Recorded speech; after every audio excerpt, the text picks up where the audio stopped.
Semi-final action continues, beginning in Chicago, where the Cavs hope to exorcise the ghosts of playoffs past against the Bulls. They've lost 3 postseason series against Chicago in the past 5 years. The only first-round scare Chicago got came when Michael rolled his ankle. The Bulls breathed by Atlanta and remained focused on the goal of back-to-back-to-back titles.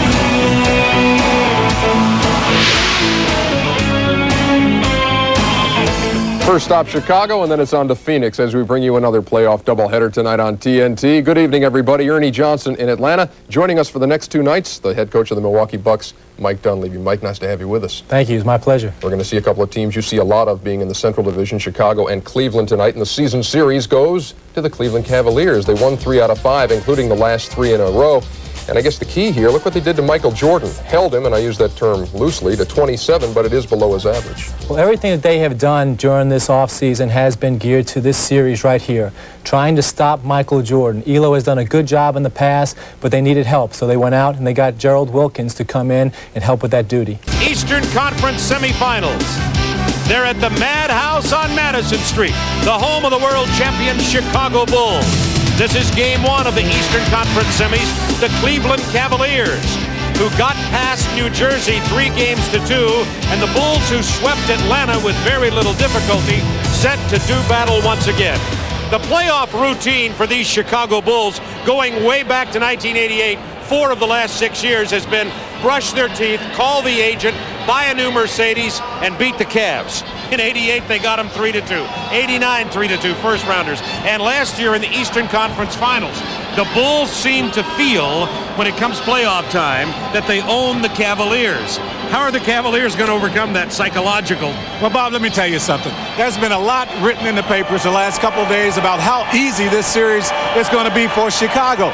Lenny Wilkins is hoping that Chicago has read every one of those articles. He's hoping that they don't take this team serious. He feels he's sold them on a couple of points. Number one, he feels that they've had success. They won 3 out of 5 this year against Chicago. The other thing is he's hoping that, or he's trying to make that 5-game series against the Nets a positive. He says that series got them up emotionally where they need to be for this series. And remember last year when the Bulls swept Miami, they came in and lost the first game to the New York Knicks. Now, let's talk about a problem Cleveland and everybody has, the Jordan problem. Well, I mean, what are you going to do? You know Jordan's going to get his points. The thing that Cleveland feels real good about, though, is they brought Gerald Wilkins in, and they feel Gerald, with his quickness off the bench, can match up against Michael. Wilkins will get a lot of minutes. No one can stop Michael alone. They'll need help. They felt like that was a crutch, something that he could just think about. They have taken that off, and they want him to play just all out here in this game.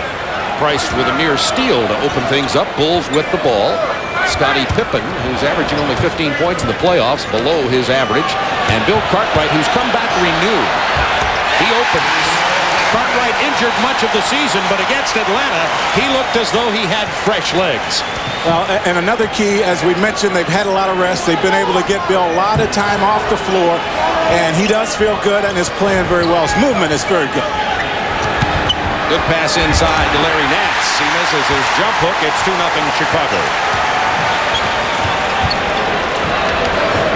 B.J. Armstrong, the point guard. Jordan at the 2. Here's Cartwright out of that triangle offense. Jordan from 19. Well, maybe that answers the question as to whether or not Chicago was going to be ready after taking about 6-7 days off. Jordan guarding Craig Elo. Armstrong on Mark Price. There's the penetration in the dish. They'll run a lot of people at Mark Price. Elo with the penetration. Shot clock down to 7. Sanders, not normally a scoring threat, is fouled on the ground. No, they're going to call it a 3-second violation. That'll be a turnover. And the Bulls, leading it 4-0, will get the ball back. Brad Daugherty never cleared the lane. Of course, the shot probably should have gone up before. He had real good position. Didn't want to give that position up. He got caught that time. Brad Daugherty, the all-star center. Now, they'll keep going into Bill Cartwright as long as he continues to make something happen with it. And that will be maybe the last time he touches it. They will probably go somewhere else. That was something. It was unfortunately a turnover for Chicago. Mark Price being defensed by B.J. Armstrong. Now the double team. Here comes Jordan. Daugherty with the ball. The lean in looking for the foul. Didn't get it. Pippen. The running of the Bulls. Sanders with the foul. His first. You know, one matchup we haven't talked about is the matchup between Cartwright and Brad Daugherty. Of course, Brad has been scoring a lot, as he normally does. Chicago will help out. Another thing, Chicago will run at Mark Price to try to force him to give it up. 4-0 Chicago. 2 minutes gone in the first quarter. Jordan with the drive on Sanders. Nance got there too late to help out. Sanders is not going to be able to defend Jordan one-on-one. They've got guys who can do a better job on that in Elo and Wilkins. Bulls are 3 for 3. Chicago uses the pick and roll an awful lot. They use it a lot, and what you don't want to do against that pick and roll is switch, because that puts a guy that is far too slow against Michael Jordan. Now, you see the isolation here, and Michael just makes the move to the baseline. Sanders tries. Nance comes over, as he always will do, but Michael makes that one anyway. Nance got a piece of it. Jordan just moved the ball an inch or two and put it in anyway. He's unbelievable. Greg Elo misses the jumper. Cavs are 0 for 3. Jordan misses the 3. Ball's out of bounds. It'll belong to Cleveland. Bulls lead at 6-0. That would have hurt the Cavs. Remember, they've got a confidence problem against these Chicago Bulls as it is. Yeah, but when you win 3 in a row against Chicago, and that's what Cleveland has done, you have to feel better about yourself. Mark Price with the turnover. He was looking to make a pass inside. B.J. Armstrong from 13 feet. It is 8-0, and Lenny Wilkins wants a 20-second timeout as the Bulls are running early in Chicago.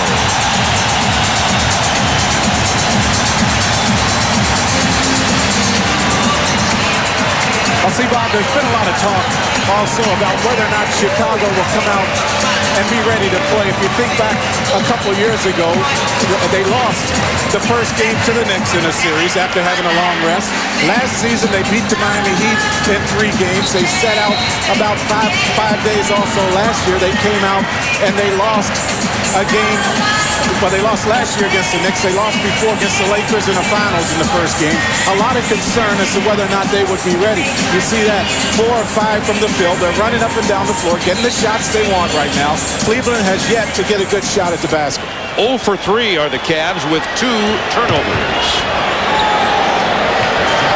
Greg Elo thought about the 3.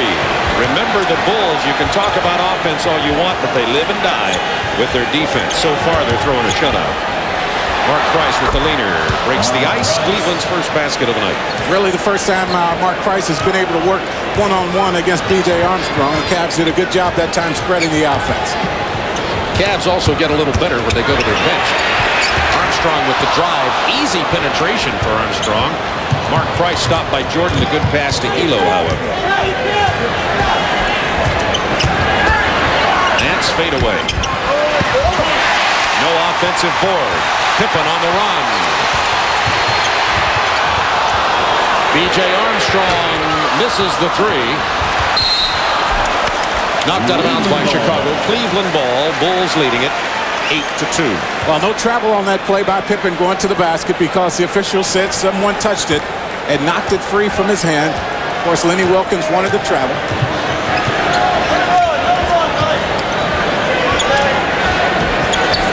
10 to shoot for the Cavaliers. Great job, Bill Cartwright on Daugherty down low. Now 7. Shot clock in the lower left.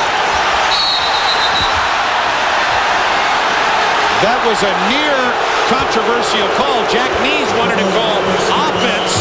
However, Paul Mahalik called defense. So the foul on Chicago. Yeah, now you'll see these guys bumping around. And Paul called the foul first. Now there's Brad with the lean in. Cartwright with the hands on the body, though before the act of shooting, so he will not get the free throw to it. That's a good matchup. I mentioned Chicago will like to run in there and help out Bill Cartwright. That time they allowed him to play him straight up. End zone view of the floor at Chicago Stadium. 18,000 plus, standing room only again. The new building right across the street will be finished for next year. Nance into the lane, bounces to Elo for 3. Horace Grant with a big board. He goes down and may have turned his right ankle. And Chicago will need a 20. They get it, and Horace Grant is hurting. It's his right ankle. Yeah, he came down on someone's foot, did not hesitate going to the floor. I mean, you could tell from the time his feet hit the ground that he was in pain. Ankles have been a problem for the Bulls. Scottie Pippen is playing on a sore ankle. Michael Jordan hurt his in Game 3 against Atlanta, and now right here, Grant comes down against really the right turns it over. Right there against, was it Sanders? Yes, it was. Really turned it over that time, and he is in a lot of pain. They are helping him up. I tell you what, though, if you think back to the last time Chicago Bulls played and we saw one of their guys go down with a bad ankle, he came back in that game against Atlanta and had a tremendous game. Did Michael Jordan. Horace Grant might have the same kind of game. Yeah, Horace walking off the floor, kind of testing that ankle to see how it is. The ankle is, as you know, as a former NBA player, Goose, it's very tricky. It can be really painful and not be hurt. It can be not too painful and hurt a lot. You just don't know when you twist it. Well, the thing that you're going to have to do here, as you look at Grant, you'll see it again here. His ankle rolls all the way over, and I think it probably rolled over so far that it touched the ground on that other side. But I think you'll have to get a little more tape on that ankle, try to cut down on the mobility of it, and I think Grant will be able to play. Jordan misses the flat jumper. Scott Williams is in for Grant and gets the offensive board. Doing his Horace Grant imitation. B.J. Armstrong missing. This time Nance with a rebound. The Bulls have gone cold from the perimeter after jumping out to an 8-0 lead, and they lead now 8-2 and have missed their last 4 shots. Yeah, but they're still doing it defensively. Cleveland's still struggling to get good shots to basket. Doherty pushed way away from the block by Bill Cartwright. 5 to shoot for Cleveland. Doherty's turnaround. No. Cartwright all over Doherty to start this ball game. Now that fall away by Brad Doherty takes away all of the opportunities he might have to get to the offensive boards. Nance, normally the guy that's alone under the offensive basket for Cleveland. Shot clock to 10 for Chicago. Pippen being guarded by the shorter Mike Sanders. Sanders right in his face, but Pippen drains it anyway. Tough shot. I don't know that you can play Pippen any better than that. He throws it up and gets it to go. The foul on B.J. Armstrong as Mark Price drives, and we're going to get the first substitution of the ball game. Gerald Wilkins will be in for the Cleveland Cavaliers right after this. Score as the Bulls got off to a quick start. They have missed 4 of their last 5. You'll see it right here. Hold it right here now. You'll see how far that ankle rolls over as Grant comes up with the rebound, and boy, that has to be a lot of pain.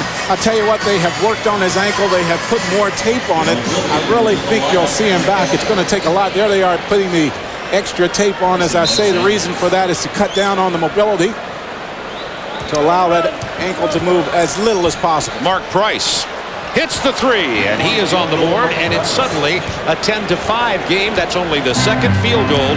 Cleveland is 2 for 8, and Mark Price is 2 for 2. Nobody else has hit a field goal.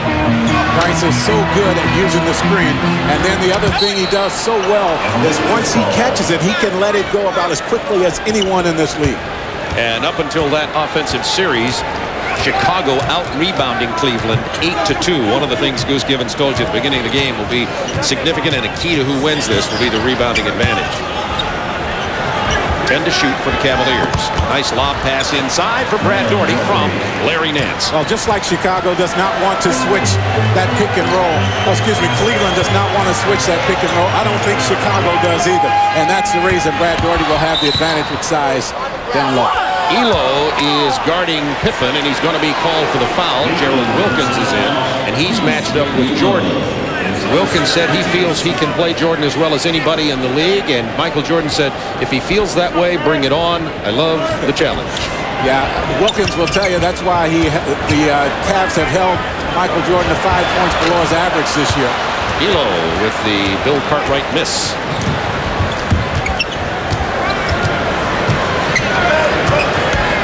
There's that switch again. That always leaves someone open. Nance can't find the someone, so he goes in hard. Blocked by Williams, gets his own offensive board. Good hard work by the veteran, Larry Nance. Well, he's matched up outside against Cartwright. And as I say, Chicago doing a lot of switching right now, and they're getting in bad matchup, getting themselves in bad matchup problems. There's Grant coming back into the game. Williams takes a seat. But of course, Nance with his quickness against Cartwright will win that every time. Good news for the Bulls as Grant twisted his right ankle. Let's see how limber he looks. They retaped it, running gingerly at the moment. The Cavs are on an 8-0 run, and it is tied at 10. I think they need to go to Grant right now to try to get him into something, get his mind off of his ankle. They're posting Jordan against Wilkins. Yeah, Jordan just loves this. I mean, he just loves it. Goes away and misses. Yeah, there's Grant right there. Offensive board. Yeah, that's good. See, that takes his mind off of that ankle, gives him something positive to think about, and that'll make him more effective. Pippen just hammered Mark Price with his leg, then B.J. Armstrong stripped him. Pippen is back, one touch off the hands of Pippen's Cleveland ball. 12-10, Bulls lead it, 4:48 to go first quarter. Well, that's the reason to give it up if you're a guy like Pippen, because you're going to get it back. B.J. made the proper move that time. Pippen just was not ready. Price down to Doherty, who's got a little bit better position. There's the double team. Elo's the open man. He wanted the three, thought twice about it. Now the shot clock down to 6.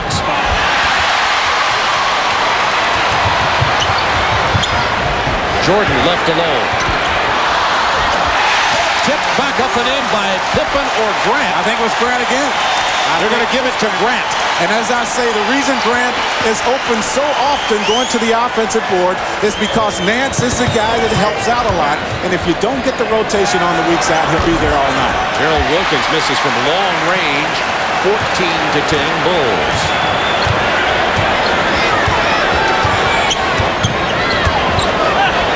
Cartwright left totally alone on the baseline. He misses from the perimeter, but once again the offensive board stripped away from Scottie Pippen and the Cavaliers back. Now, if you look at Cleveland's lineup, they are very small right now as Gerald Wilkins has entered the game, and Sanders has taken a seat on the bench, and that's the reason why they're able to get to the offensive board in Chicago. Craig Eagle lobs in to Larry Nance. Nance has 5. Bulls by 2, 3:16 to go, first quarter. This is Eastern Conference semifinals, first round action. B.J. Armstrong lost Mark Price on the pick and was open from 12. Tell you what, they are getting really good screens away from the ball. Look at how many times already in this game Chicago has broken open for jump shots. Cartwright doing a good job of pushing Brad Doherty out away from the block. 5 seconds to shoot. Good pass inside to Gerald Wilkins. Rotation not there for Chicago. Good look by Brad. The leading center in assists this season once again. He still can't get over that label of being soft. I think that's a problem with the whole Cleveland team. Gerald Wilkins is the guy, one of the guys that they have brought in to try to do away with that. Cartwright takes down Doherty, speaking of soft. The offensive foul called on Bill, and that is his second foul in the ballgame. He may go to the bench. Now, you'll see, this has been very physical. I mentioned Cartwright has done a good job of pushing Brad out when Cleveland is on the offense. Now, you'll see the move right there. Maybe a little acting there. Cartwright picks up his second. Lead it by 2, 16-14. Will Perdue and Trent Tucker have checked in for the Chicago Bulls. Cartwright sits down with 2 fouls. I talked about Grant's ability to get to the offensive boards. There he is. He just outworks everyone for the 2 points there. Doherty now against Will Perdue. Should have a strength advantage there. Elo for 3, and it gives the Cavs their first lead of the ball game. Well, once again, Brad Doherty is such a good passer. The defense comes for the double teams because they have to help out the center position. He has found the open man 2 or 3 times already in this game. Bulls just now really getting into their offense with 9 seconds on the shot clock. They're posting Jordan against Wilkins. Backing in, Jordan extremely strong. Turnaround jumper, no. Doherty rebound. Well, they're forcing the misses right now. Wilkins taking credit for that. Mark Price penetrates all the way to the hoop and goes to his left hand. Mark Price has 7 points, including a 3-pointer. Now, B.J. Armstrong has gotten beaten a couple times by Price. You might see Phil Jackson make a move, maybe come off the bench with a bigger team. Horace Grant left alone in the corner. He misses from the perimeter. Doherty outruns it. Bullet pass out in front to Nance for the jam. And the Cavaliers have a 5-point lead. 1:08 to go in the quarter. The Cavs on a 19-6 run in the last 5 minutes. It really got started when Grant turned his ankle. Yeah, I think so, although Grant came back in and made a couple big plays. But yes, Cleveland has done the job. Number one, they're giving Chicago just one shot at the basket, their last 3 or 4 misses. The other thing they have done is they've gotten out on the fast break, and they've been able to get some points that way. I mentioned also that Brad Daugherty has done a really good job of finding the open man. Now, you're going to see the outlet right here. Brad just beats Will Perdue to this one. And then the pass to Nance, who fills the lane, gets out, and takes this one home. You know, in the 3 of the regular season 5 games Cleveland won, when they won in at least two of those games, they scored above 50% in terms of field goal percentage. And one of the games shot nearly 60% against Chicago. Yeah, that's really a key right there, because when Cleveland outshoots their opponent, they're something like 36-2 or something. They haven't lost many when they shoot the field goal percentage that they like to shoot. And of course, Cleveland, the #1 team in the league as far as field goal shooting is concerned this season. Another doubleheader coming your way tonight on TNT as we continue our plethora of playoffs. Spurs and Suns. David Robinson takes his Spurs. They ousted the Portland Trail Blazers in Game 1 of that Western Conference semifinal against the Phoenix Suns, who came back from the dead. I mean, they were down 0-2 to the Los Angeles Lakers, won 2 games in Los Angeles, and then won in overtime last Sunday to eliminate LA. And I think, if anything, Goose, that'll help Phoenix. Yeah, I think you're right. In both of those series, those unlikely heroes stepped up and played big. Of course, Oliver Miller in the Phoenix series played well. The guy that played really well for San Antonio, Willie Anderson, who hadn't played much this season, stepped up, gave him some really good minutes at the point guard spot. He was able to see over the Portland defensive players and got a lot of shots for his teammates. Should be a good series. With the exception of the Chicago-Atlanta series, it's been a wonderful playoff run to get started here in 1993. Cleveland on a 19-6 run. They needed 21-16.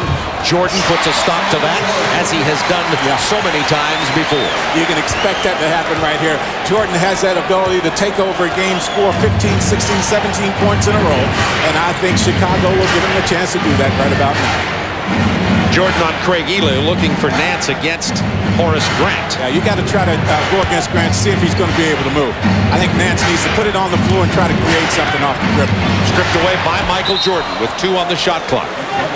Now 1 on the shot clock.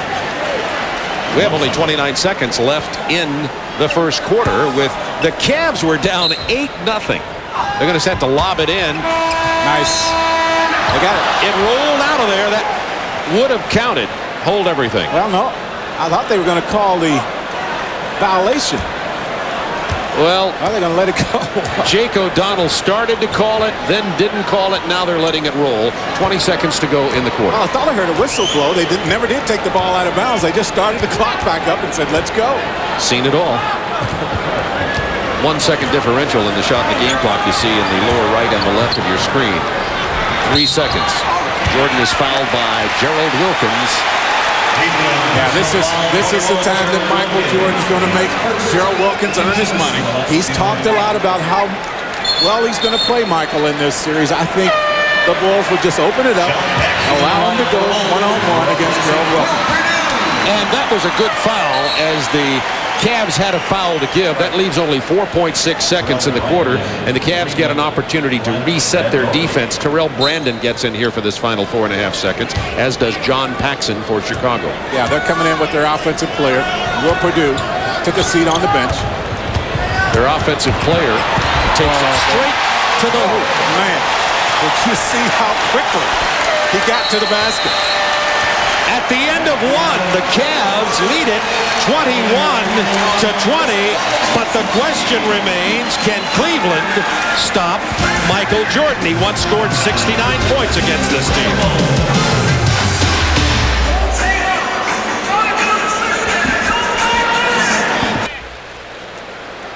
Chicago jumped out 8-0, then Cleveland 19-6. And Goose, let's have a look at the final 4.6 of that quarter. Well, Bob, you're going to see this pick and roll. The first time Chicago has run it. Now, we'll hold it right there as Michael gets the ball. Now, you see all the action here. What you should have in this play is Nance stepping up right here to cut Michael off. That'll give Wilkins a chance to come around. They get the double team here, and that should stop it. Instead, Nance does not come up. Michael just goes right straight to the hole and gets to the basket here and gets the layup. They worked a lot on this play today in shoot-around. They do not want Michael getting around the corner and getting to the basket out of that pick and roll. Full court pressure as we begin the second quarter. Gerald Wilkins bringing the ball up against Trent Tucker. It's Tucker, Pippen, Purdue, Grant, and Paxson on the floor for Chicago. Hot Rod Williams has checked in to the lineup for the Cleveland Cavaliers. Wilkins open for three. That's the shot right there that's going to have to go because the double team will continue to be there for Brad. Purdue goes in to help on Hot Rod Williams, who hands it off to Doherty for the lay-in. Chicago understands they need a lot of help against Brad Doherty. They don't want him working one-on-one. The double team's going to come. Those shots from the outside for Cleveland will continue to be there the whole game. 10 seconds to shoot for the Bulls. Pippen posted against Elo. Gerald Wilkins on Trent Tucker. He can't beat him off the drive. Paxson with 2 to shoot. Purdue shoots the air ball. That'll be a violation. Turnover to the Cleveland Cavaliers.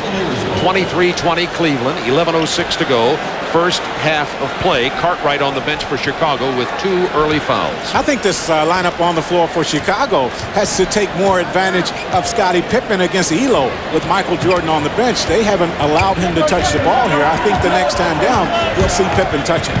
Yeah, Pippen is definitely a matchup problem for Cleveland. Hot Rod Williams. Is it blocked? Run down by Elo. 3 seconds on the shot clock, remember, and didn't touch the rim. Did that time. Chicago the rebound. Paxson. I think Pippen needs to create something here for himself. Gave it up that time quickly. Now they've got Gerald Wilkins on Pippen. Tucker from about 25 Not a feet. good shot. 9 seconds left on the shot clock when that one went up. Cavs by 3. Terrell Brandon, who's played so very well as Mark Price has been in the slump for Cleveland. He played really big in Game 5. Big 10 points in that period when Mark Price went out of the game in early foul trouble as Elo comes up with the steal. Brandon is going to just take that shot eventually. He doesn't have any confidence in it, and he missed it because of it. Well, he lost control of it, and that threw his rhythm off. Still think Pippen has to be the guy here that picks it up offensively with Michael Jordan on the bench. 10 seconds on the shot clock. Now 6 seconds as it'll be Chicago's inbound on the far side. Phil Jackson does not like what he sees, and he's going to call a timeout with 9:39 to go in the first half of play from Chicago Stadium. The Cavaliers have held the Bulls to only 20 points.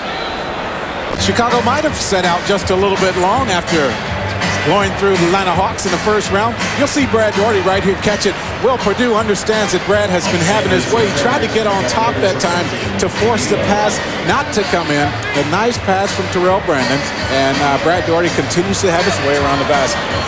Cavs have been scoring in the paint. When the ball game started, Chicago was scoring inside. They went to the perimeter due to the defense of Cleveland and have been struggling since then.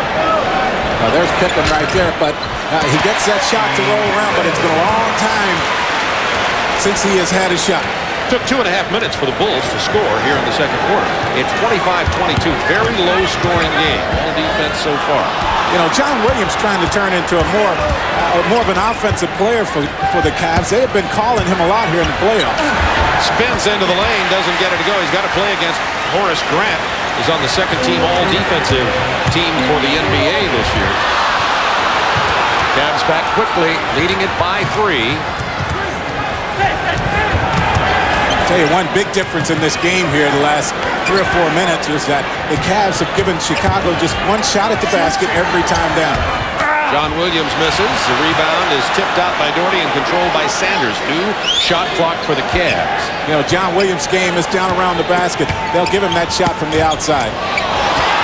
There's that interior defense. Gerald Wilkins runs down the loose ball, gets it to rattle home, and it is a 5-point Cavs lead with 8:31 to go in the half. I've seen both of these teams look a whole lot better than what we've seen so far in this game. Cleveland, though, has to be happy with the 5-point lead. Jordan and Scott Williams will be in this ballgame momentarily for Chicago. Danny Ferry is going to check in for Cleveland. He did not play in Game 5 of the Nets series. There you go. On Sanders. Now, see, that's just what I'm talking about right there. I think Pippen in that matchup could score as many points as he wants. I was really surprised Chicago didn't go to him here until the last 2 possessions. Michael Jordan back into the game. He has 9 points. Trent Tucker will sit down, as will Horace Grant and Will Perdue. Grant limping as he leaves the floor. So let's see who Chicago has on the floor here. Scott Williams, Stacey King, Pippen, Paxson, and Jordan. Pippen has been struggling throughout the playoffs. And the Bulls have been struggling from the free throw line. They're just not a very good free throw shooting team. And that's kind of surprising for a team that's had the success Chicago has, but they just don't have a lot of guys that can step up there and knock them down. 4-point Cavs lead. Terrell Brandon being defensed by Paxson. Jordan is on Sanders.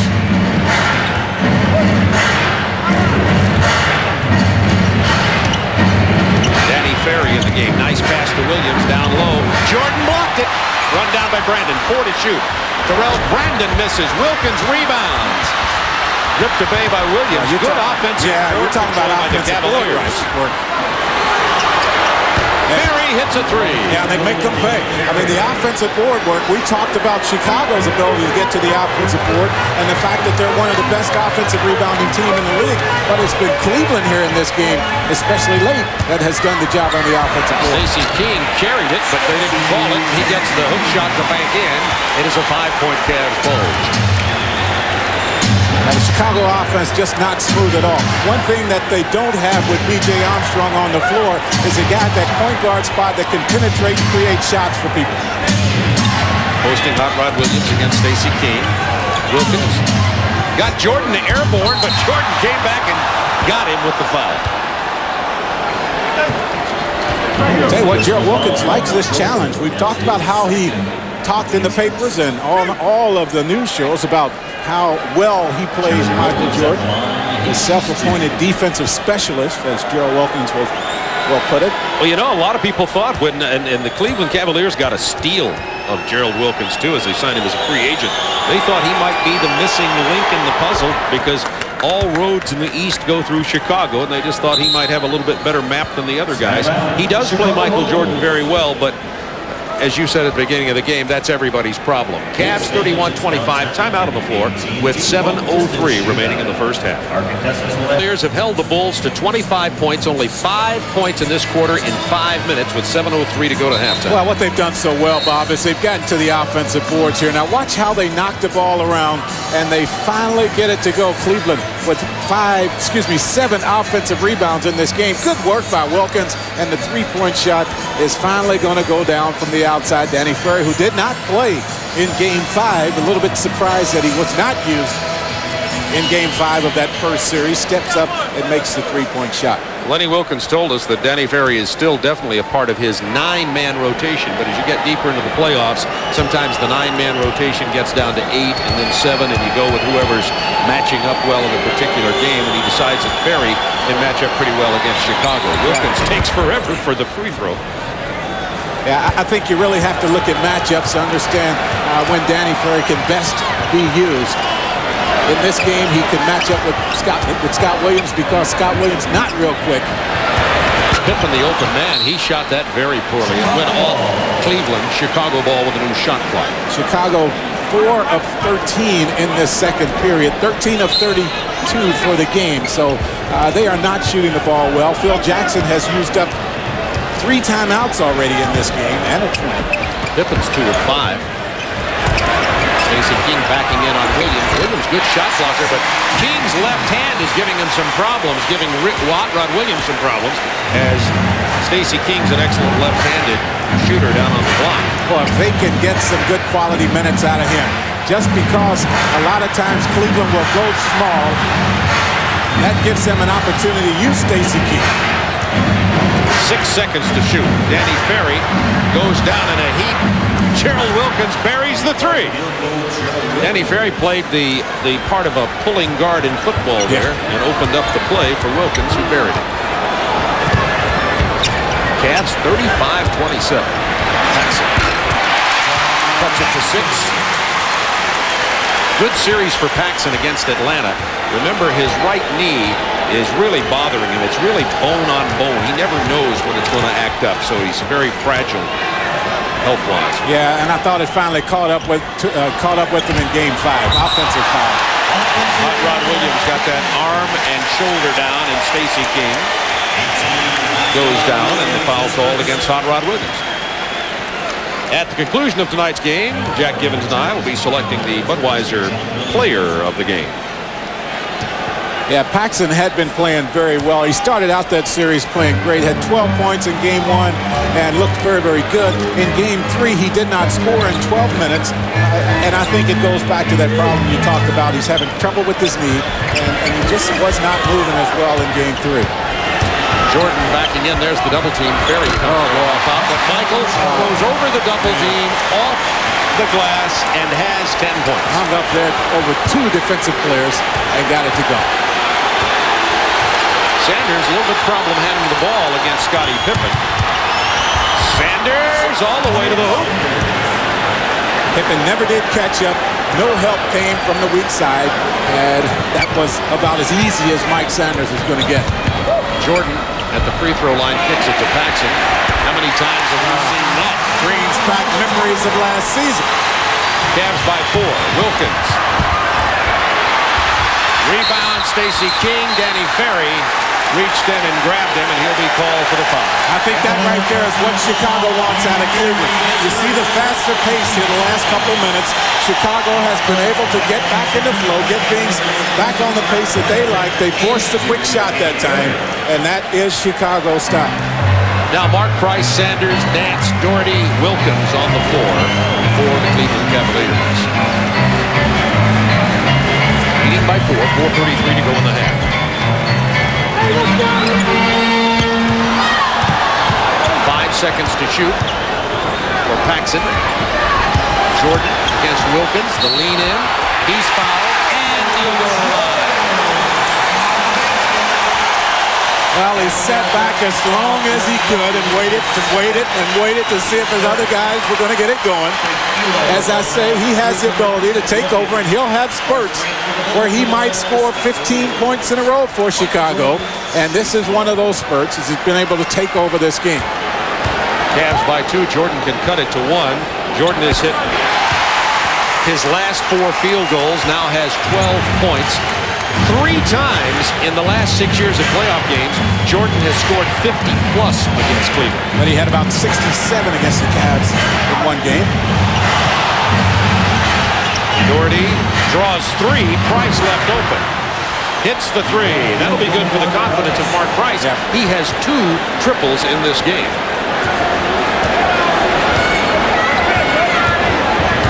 4 for 4 from the field. Jordan so high for that jump shot. It rolls out of there, and Doherty gets the rebound to Mark Price. Cavs up by 4.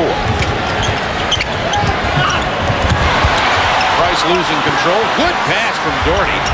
Nance misses the jump hook. Grant is down again. Let's see if he's all right. He's limping. Yeah, he's limping very, very badly right now. And I just don't know how much he's going to be able to go. An effort here that is unbelievable by Grant. He went down early in this game, turned that ankle completely over to the side, and you see how badly he's limping in this. You know, it's tough on the Bulls when Michael Jordan goes down hard with an injury. He's right back in and playing, and the rest of the team tries to do likewise, except they are not Superman. I don't know that there's anyone in the league that can respond as quickly as Michael can, and he'll take this right onto the hole, I would imagine. Pass Nance. Yeah. I mean, he understands the mismatch very, very well, and of course he's going to use his quickness, take it right to the hole. That last Cleveland foul, by the way, was on Sanders, and Sanders is now playing with 3 personals. Michael Jordan has 15 points. 16 on the shot clock for the Cavs. Hot Rod Williams will be in the game. When we return, there's a timeout on the floor with 2:56 to go in the first half. Cavs by 2 in possession of the ball. Well, recognizing the mismatch, that's what it's all about right here. Larry Nance waiting for some help to come and just doesn't. Michael sees that and says, yes, this is going to be easy. Takes it right to the hole. Has no problem scoring that time. Of course, Nance doesn't want to be out there left alone against Michael Jordan. Not many people do, but of course the size advantage going to Michael. Horace Grant struggling on those ankles. Went up for this rebound right here, actually the block attempt, and Nance is going to come down on his other ankle. So he's hurting on both of them right now. Too bad he doesn't have 3 wheels, huh? 2 flat tires. Mark Price with a penetration and foul from B.J. Armstrong. That is his second. Coming up at halftime, the Reebok Halftime Report with Ernie Johnson Jr. in our Atlanta studios. Bucks head coach Mike Dunleavy's in there, as you saw at the beginning of the game. Also, Craig Sager will have a report from Phoenix on that Spurs-Sun matchup, which will follow this game, and we'll announce the NBA All-Defensive Team coming up at halftime. Could Michael Jordan be on that team? Lob into Williams. Yet another reason why Chicago does not want to switch that pick and roll. John Williams set the screen, got down to the low post. Michael Jordan did a real good job on him for a while, but the pass back out to the top, hit down low very quickly, and Williams picks up the foul. Now, he's not a real good free throw shooter. He makes that one. Interestingly enough, he's been shooting free throws well in the playoffs. He's 12 of 13 until he stepped up to the line here, but proving your point, he goes for a donut. 41-38 Cavs, 2:34 remaining in the first half of play from Chicago Stadium. Bob Neal and Jack Gibbons with you. Michael Jordan this time doesn't get it to go. Michael's playing with 15 points. Chicago started with an 8-0 run. Cleveland came back with a 19-6 spurt when Grant first injured his right ankle. And he's led since. Now you see Michael Jordan now chasing Mark Price. A little bit more size, makes it a little bit more difficult for Price to see over, but he finds Nance that time. The amazing thing here is the Bulls have been able to score only 38 points with only 2 minutes to go in the half. Stacey King against Jordan. Good matchup here. Let's see how Doherty does. The open man is Grant from 17. Grant seems to always be there when they need an outlet. They need to find an open man. Grant always goes to the open place on the floor. Be interesting to see how Grant's ankle does when they rest at halftime. Mark Price gets B.J. Armstrong airborne, and B.J. now has 3 fouls trying to defense Mark Price. Well, the good thing about it, if you want to try to find a positive there, is that Paxson played well while he was out there playing for B.J. Armstrong. He's going to be called on here. You might see Michael Jordan play Mark Price more here, with Price running now and doing a good job of penetrating and finding the open man. Minute 30 to go in the half. Both teams will be in the penalty. Steal by Stacey King as he stepped around Brad Doherty. King is giving him good minutes, real good minutes here. Elo on Jordan. The lean in and the foul. Elo says, hey, he leaned into me. And Diego Donald said, hey, it's Michael. It's Michael. What are you going to say?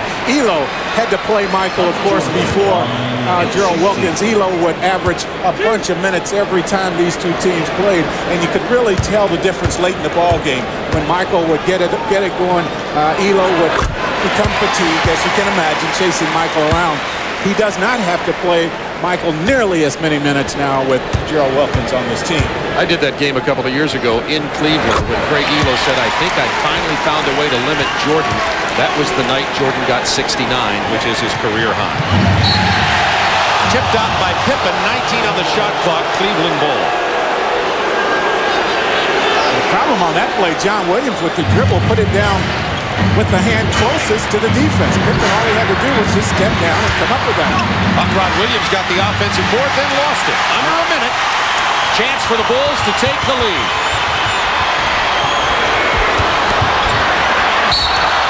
Jordan is fouled. He can give him the lead at the free throw line. Yeah, he's killing it right now. Give Chicago credit. They're finding him. They're looking for him every time down right now. That's 2 on Williams.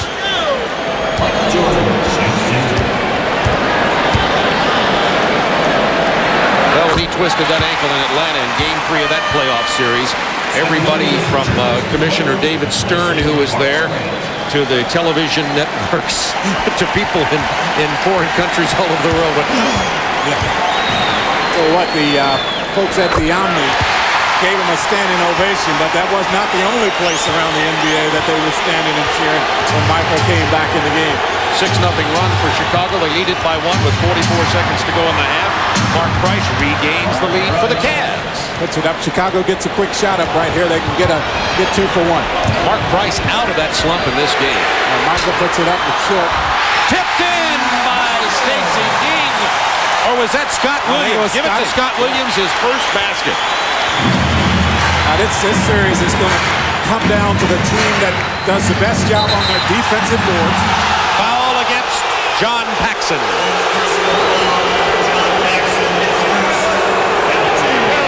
Mark Price, a 91% free throw shooter, will go to the line.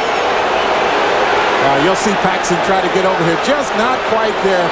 And Mark Price draws the foul and get a couple free throws.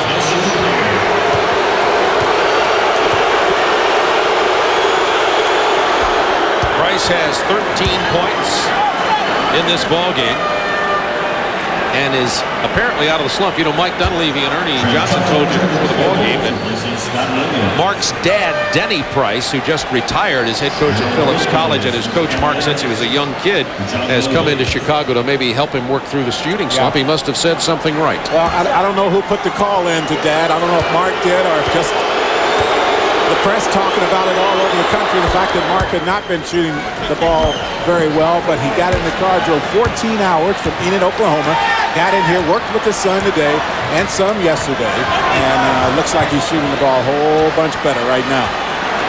Price is 16 out of 17 from the free throw line in the playoffs. Jordan against Elo. Not this time. Rebound Nance. That's the end of the first half with the Cavaliers holding on for a 1-point lead in a very low-scoring affair at Chicago Stadium. We'll see how Horace Grant's ankle is when we return. After these commercial messages, we'll be joining Ernie Johnson Jr. and Mike Dunleavy in Atlanta. They have played 24 minutes at Chicago Stadium. This doesn't look like the same Cleveland team that struggled past New Jersey. They're up 47-46 over the Chicago Bulls. This is the Reebok Halftime Report. I'm Ernie Johnson. This is Mike Dunleavy, the head coach of the Milwaukee Bucks, a guy who is just itching to get at the telestrator and show us exactly what the Cleveland Cavaliers are doing right here, Coach. Well, first of all, in the first half, a couple of times, Cleveland ran pick-and-roll plays out on the wing with Craig Elo and Brad Daugherty. Chicago felt their best defense against this play was to switch it. And you see you have Elo coming over the pick, Brad Daugherty going to the basket versus the smaller man. Bill Cartwright jumping out on Craig Elo. Elo sees this mismatch, lets Daugherty take the man into the low post. He picks up his dribble. Cartwright does a good job of crowding him. The weak side sees it. Larry Nance comes, flashes up to give him release versus the pressure. Elo sees him coming, makes the pass to the top two. Nance then gives a look into the low post to Daugherty versus the smaller man. Puts the pass right on the money and lets Brad Daugherty go to work and score an easy 2 points against the Chicago Bulls. You see the position that Big BD has in there. He doesn't miss many of those. Now, when Bill Cartwright went out in foul trouble, that changed things too. It certainly did. Will Perdue versus Brad Daugherty means the Chicago Bulls have to double team. When Bill Cartwright was in the game, there were no double teams and therefore no scores out of Brad Daugherty in the first quarter. Now the ball goes into the low post to Daugherty versus Perdue. You'll see Horace Grant take a look over there. He sees the coverage. He sees it's a mismatch. Now he sets. He goes from the weak side baseline, hoping Brad Daugherty will not see him. And Nance, seeing the double team, cuts right underneath the basket, forces Michael Jordan to go help out there.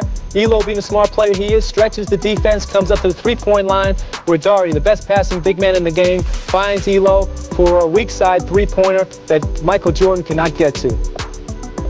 Craig Elo knocking down the three. Now, in our pregame show, we talked about Mark Price, and we said, hey, no, this guy's got to turn it up, and he had his dad to help him. 14 points.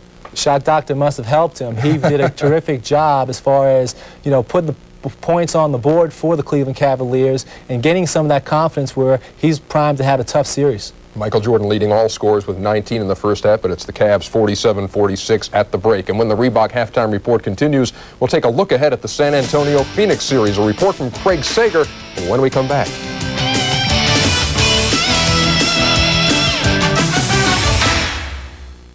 Cavs got them by a digit as the Reebok halftime report continues. Game 2 of our doubleheader tonight will be San Antonio and Phoenix. Those teams met in the first round last year. Phoenix swept them 3-0. David Robinson couldn't play because he had a bad hand. Well, this time, things figured to be somewhat different. Here's Craig Sager. Last year, San Antonio's battle in the Valley of the Sun was a lost cause. With a fallen leader and an interim coach, they were swept in 3 straight. But that's history. This year, David Robinson is back and surrounded by fresh troops. He and the Spurs are ready to take on the Suns with their new leader, Charles Barkley. With his unique blend of strength, power, finesse, and showmanship, Barkley can terrorize opponents. And although the Spurs do respect his ability, with 8 players at 6'8" or above, they do not fear his presence. I think with Charles Barkley, we'll match up with Antoine Carr on him, J.R. Reed, Terry Cummings some, and then if he really gets out of hand, we'll have to put the Admiral over there. Basically, I'm going to try to keep him from getting the ball myself. You know, try to front him a little bit every now and then, and keep changing up on him, never give him the same look more than once. Just always change up on him. If you can do that and then make him work on the defensive end, then you might be able to get him out of his role a little bit. Well, he's tough. You know, Barkley is he's the best. I think he's the best power forward in the league. And, you know, you're never going to stop him completely. You just have to try to slow him some and make the other guys hurt you. But Charles is one of those players, you know, he's so talented, passing the ball, dribbling the ball, you know, getting inside. You just got to kind of limit him. I think the ultimate matchup for me, they're going to have David guard me a lot. They have the last couple games we played them, because I had some success early in the season. But the last couple games, they put David on me. And the tall left-handed guys give me a lot of trouble, as Kevin McHale, Edmund Campbell, and David. So that's what I got to try to offset. And Paul has did some different things, give me the ball at the top of the key and out on the floor more instead of trying to post up. Charles and I know each other, and we have this real competitive drive against each other. I think when we play each other, it goes up to a new level. You know, Charles likes to talk a lot before the game, and I don't like to talk a lot before the game, but we get each other fired up. And so when he sees me coming, we both know we're going to have to put our nose to the grindstone and go at it. Now, while the Suns took 3 of the 4 meetings in the regular season, check out these numbers. Barkley's production dropped. Robinson's went up in the head-to-head meetings. And Mike Dunleavy, what does that tell us about this? Well, that tells us that Phoenix has 2 other all-stars on that team. They have Dan Marley at the 2 or 3 spot, and you have Kevin Johnson at the point guard spot. That figures to be a pretty good battle right there. Avery Johnson on Kevin Johnson. It's a major matchup. The next best one to watch. You have Avery Johnson, who has quickness, Kevin Johnson, who's got quickness. That may not be able to match up. They may have to go to a bigger Willie Anderson at the point guard spot to try and force KJ to shoot the ball from the outside. And at 6'8", he's got the court vision. He is an effective point guard, played it in college. That is Game 2 of our doubleheader. Game 1 of that series, the Western Conference semifinals. The Phoenix Suns playing host to the Spurs later tonight on TNT. There's a question there because of Michael Jordan playing the game, but I think Rodman is the most versatile defender because he can play both guards, forwards, even at times centers. The all-defensive team was announced today. Let's take a look at the starting 5. These guys will D it up, won't they? Jordan, Olajuwon, Pippen, Dumars, and Dennis Rodman. A couple of Bulls on there in Chicago. What do you think about the defensive job these guys have done so far in the first half against Cleveland? Well, they've done a nice job. First of all, they've kept them out of transition, try to keep them from getting easy shots. But the key, I think, has been more Bill Cartwright, because against single coverage, it's kept the good shooting Cavaliers from getting wide open looks. Chicago down by 1 at halftime. It's 47-46 Cleveland. We'll take you back to Chicago Stadium for the 3rd period right after this.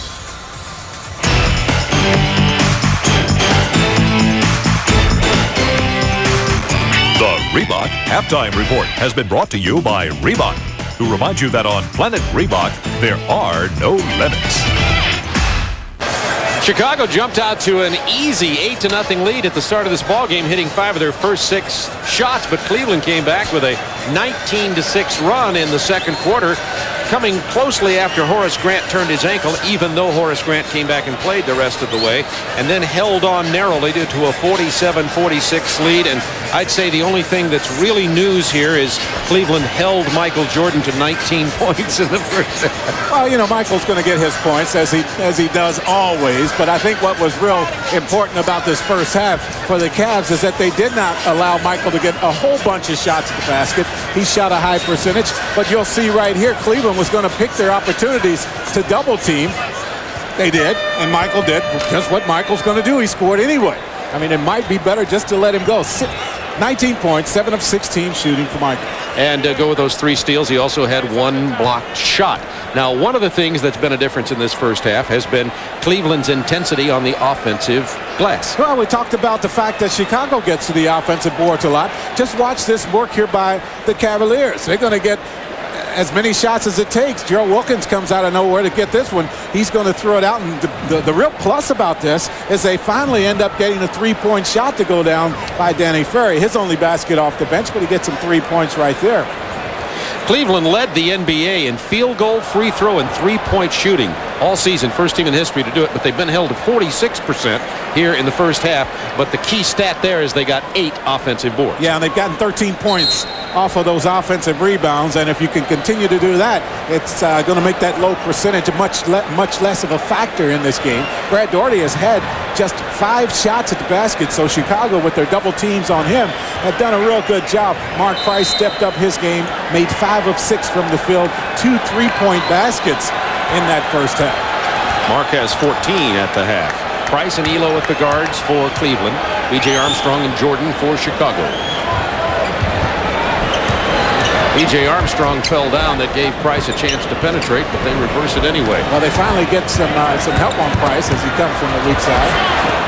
Elo misses the scoop shot. Rebound Bill Cartwright. Cartwright played the first quarter, set out most of the second with 2 fouls. Stacey Keene came in and played well off the bench for him. Jordan has 21. Well, I'm going to say this understanding what it means, but that's just too easy for Michael Jordan. I mean, he makes a lot of them look easy, but you have to run at him to try to force him to give it up. You can't allow him to work one-on-one. Sanders kicks it to Elo. The 3-point attempt rims out, and Bill Cartwright gets another rebound. Cartwright has 5 now. Jordan from long range. Oh, my. 23 for Michael. Well, I don't know how Sanders got caught on him that time outside, but that's not the matchup you want if you're Cleveland. 4 straight Chicago points to take a 3-point lead in this game. Jordan saying, bring on Wilkins. I'm going to do this until I see Gerald out here. 23 of Chicago's 50 points have been scored by Michael Jordan. That foul on Pippen is first. Well, he finally got turned on working against Gerald Wilkins. I thought Wilkins did a pretty decent job on him, but Michael finally got it going. Elo drains that one for 2 just inside the 23-foot line. It's a 1-point Bulls lead. Bob Neal, Goose Gibbons with you from Chicago Stadium.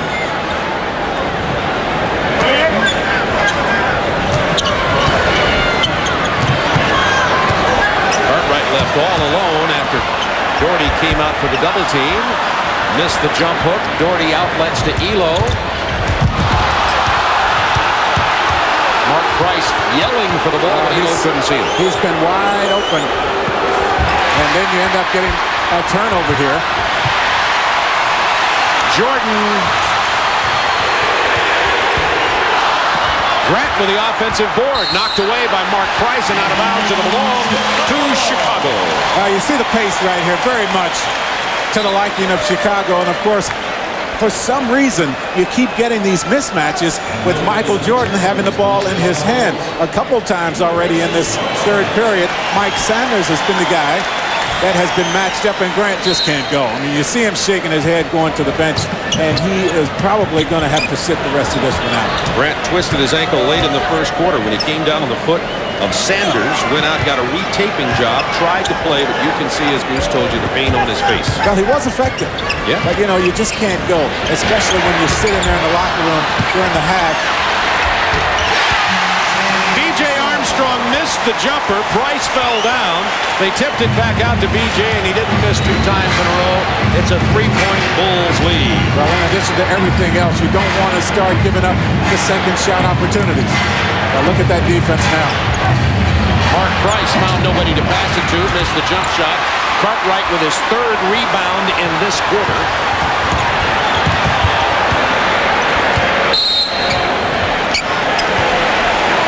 Jake O'Donnell with the whistle. You know, it's one thing when you convert defensively. You want to definitely get back, but you want to try to get back guarding your guy. And for Cleveland so far, they haven't been able to do that. Nice block. Goaltending called on Larry Nance. That foul, by the way, that's restarted the possession for Chicago was on Mike Sanders, who is now playing with 4 personals. Let's see, once again, Sanders gets back, and he gets caught in the paint guarding Bill Cartwright. A couple of times he's gotten back, and he's had to be matched up against Michael Jordan, so he's been at mismatches this whole third period. Nance goes hard to the hoop, but he misses the jump hook. One shot at the basket every time for Cleveland now. And this is the result. Pippen misses the jam, out of bounds. Now this is the first spurt and burst of energy that I've seen from Scottie Pippen this whole game. He goes up aggressively, tries to take it to the hole. Elo right there, nice defensive play. Looked like Elo came down awkwardly on that knee, but he's up and all right. Pippen says his ankle's okay, but I've talked to several people here in Chicago who say it is not okay. I think you can see that it's not. I'll tell you what, it's just not the time of the year to let something like that slow you down. I mean, he's saying that it's not bothering him because of the time of year it is. I mean, this is the playoffs. An injury has to find a way. You have to find a way to put those injuries in the back of your mind. Pippen, you have to give him a lot of credit. He's done that, but obviously he's not moving like the Scottie Pippen we've seen for the last 3 years or so. 8:23 to go in the quarter. Another Mark Price turnover. 54-49, Bulls by 5. That's 9 Cleveland turnovers in this game. Usually a good team in taking care of the ball. They turned the ball over more in that series with the New Jersey Nets as well. B.J. Armstrong gets past Price. Williams the open man. That's nice. That's nice movement. And as I say, with B.J. Armstrong on the floor, you have a guy that can penetrate, a guy that's going to create shots for people. Lenny Wilkens wants a timeout, but Cleveland can't even get that called. Up court they come. Wilkens says, never mind now. Now they get the timeout. That wasn't even easy. Nothing coming easy for Cleveland at the moment as they trail by 7. And with Michael Jordan, you just simply have to try to run some help at him. You'll see him just take Craig Elo off the dribble right here. Look, no one gets to him. No one makes a real strong attempt to block the shot. Nothing that makes him change it up. And then watch right here. Mike Sanders once again matched up against Jordan. The first time he took him right to the hole. This time Sanders has to back off. Jordan just pulls up, shoots the jump shot. He'll win that matchup every time. Let's see what Cleveland does coming off the Lenny Wilkens timeout. Shot clock down to 7. Pippen giving Wilkens all kinds of fits. Elo for 3. They didn't get anything off of that timeout play. No, the Cavs are 1 of 6 in this period from the field. Bulls by 7. Their biggest lead in this ball game has been 8, and that's true for both teams. Now there's the double team. Force Michael to give it up. I mean, that's what you have to do. You run at him. He's trying to look for someone, and for the first time, they force him to turn the ball over. Michael Jordan had a little chat with Scott Williams about keeping his eye on the ball. 7:08 to go in the third quarter. Elo left alone at 18 feet. You make those outside jump shots against Chicago, forces that defense to spread out, and it makes it a whole lot easier to get Brad Daugherty some shots down low. Scott Williams against Larry Nance. Good pass into B.J. Armstrong. 58-51 Chicago. Expect Hot Rod Williams to get in this game soon. He can play some interior defense. Elo on the drive is fouled. Well, Pippen's going to pick up the foul there. They're talking to Paul Mihalik about that. They thought Pippen made the clean block on that one. Anytime you get to the hole, though, and the guy reaches around from behind, you're going to get the foul called against you. But they're not going to say Elo was in the act of shooting. I'm surprised about that. I thought he was taking the ball to the hole. 3 team fouls on the Bulls, only 1 against the Cavs this quarter. In case you're keeping score at home. Doherty. Nice pass inside to Nance. It rims out of there. Well, they are comes Armstrong. Flat handling Nance in this game. Pippen kicks it back out. Armstrong hits a two-pointer. They're giving him 2 points for that. He stepped on the line with his little teeny tiny toe. Yeah, he must have had just the thread of his shoe on the line. PJ has 10 in this ball game. Bulls are going to get some full court pressure now. I thought he stepped back and measured that one up pretty well. Here's the trap. Everybody's nightmares when you see Pippen and Jordan. That is a tough trap to beat. They handled it that time. Bulls with their biggest lead of the game of 9. Wilkins beats Jordan off the dribble. Nice move by Gerald Wilkins to cut the lead to 7. Jordan going for the steal that time. Try to reach from behind. Once again, the rotation not there. Of course, when you have the ball out at the top of the key, playing a guy straight up, it's hard to get help. Nance with the foul reaching around Scott Williams. That's his first. Now watch Wilkins from the top of the key. Michael's going to reach from behind. From that position, it's difficult to get help. The strong side of the court has not been established, and Wilkins just takes the ball right to the hole. The third quarter has been devastating for Chicago opponents. The Bulls just come out and hammer you in the third quarter. Jordan's turnaround, not this time. Doherty with the rebound. Cavs can cut it to 5 with 5:25 to go in the fourth. Wilkins, penetration, gets it back from 18. Cartwright out to B.J. Armstrong. Has to beat Price. He'll pull up. He came down. They don't call it. Jordan. Pippen missing another jam. Mark Price gets the loose ball as Nance hits the floor. Cleveland on the run. Doherty and the foul. Well, see, Pippen wanted the foul. He was frustrated that he didn't get the call on the other end.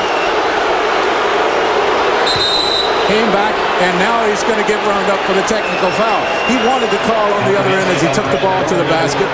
Nance, I think it was, stepped in, made the nice defensive play, which started the fast break. Technical foul. And he picks up the tee in addition to the foul. The technical on Scottie Pippen. Paul Mahalik explaining that to Mark Price, who will shoot it. He's the best free throw shooter in the NBA. Mark Price was 2 for 2 in the first half. He is second all-time in playoff free throw percentage.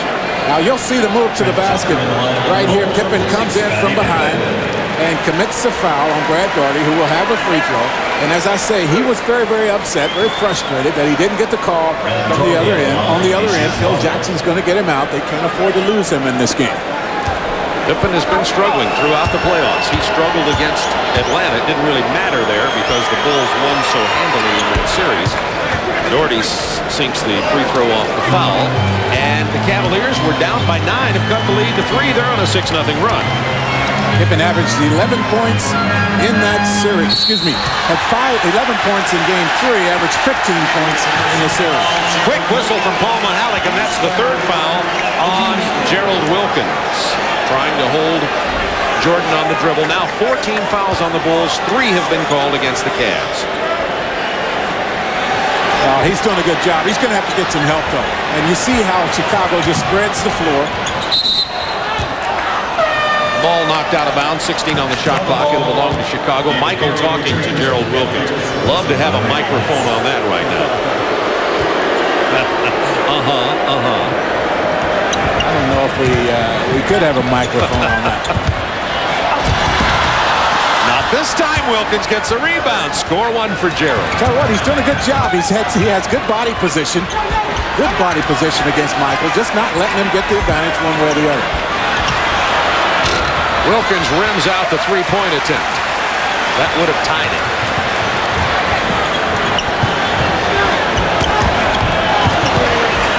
Cartwright to Jordan. That's the time, the first time Wilkins has allowed Michael to just step around him. Very easy that time. You know, you just can't go hard all the time chasing Michael. You're all breathing very, very deeply right now. Michael Jordan has 27 points. That's what he averaged in the regular season against Cleveland, which is 5 below his league-leading average to win the scoring title, his 7th. Here's Michael the last time he had the ball. You see Gerald Wilkins looking at him right in the belly button. And now watch him right here. Now you see Gerald just back on his heels that time. Lets Michael make the quick move towards the baseline. Didn't get the help that time. And Michael just kisses that one off the glass. Bulls by 5. 5 on the shot clock. Price from way downtown. The shot clock was running down. Saved by Ferry, but out of bounds. Chicago Bulls.